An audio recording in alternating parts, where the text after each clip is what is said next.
Ақтауда Әбіш Кекілбайұлы атындағы тарихи өлкетану музейі ашылды. Салтанатты шараға Қазақстан Республикасының президенті Қасым-Жомарт Тоқаев, абыздың жары Клара Жұмабайқызы мен елімізге белгілі ақын жазушылар қатысты. Олардың қатарында бірнеше елден арнайы келген қонақтар да бар. Рухани орталықтың дәл алдында Заңғар жазушының ескерткіші қойылды. Ашылу салтанатына қатысып келген әріптесім Айман Нұрмағамбет жалғастырады.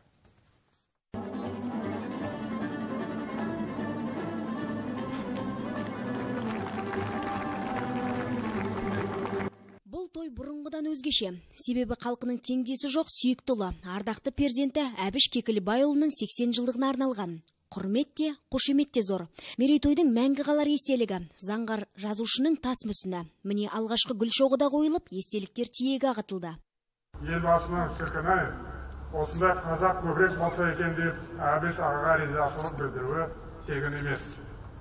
Зиялы қауым оған айрықша құрмет көрсетіп, қазақтың таңдайы деп атады.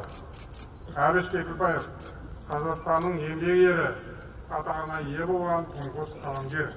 Әбіш ағамен парламентте әріптес ретінде етене араласып, ерекше сыйластым.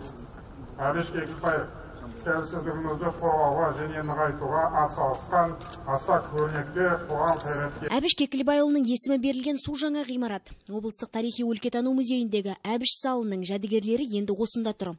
Келесі жылы музей экспонаттары толығымен көшіріледі. Ал президент тарту еткен Ұлы Абайдың картинасы бүгінгі күннен естелік болып қалмақ.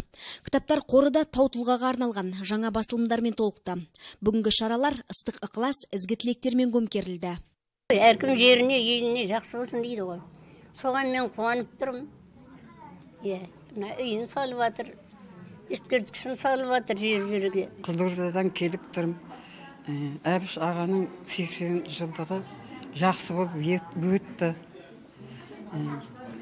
Халыққа, елге, үлкен басшыларға бәріне көп рахмет. Аса зор мәдениетті адам еді. Сонымен қатар отан сүйгіш, мемлекет сүйгіш, ел сүйгіш, патриот адам болатын. Абыз тұлға, Заңғар жазушы, Әбіш Кекілбайұлына арналған шаралар мұнымен бітпейді.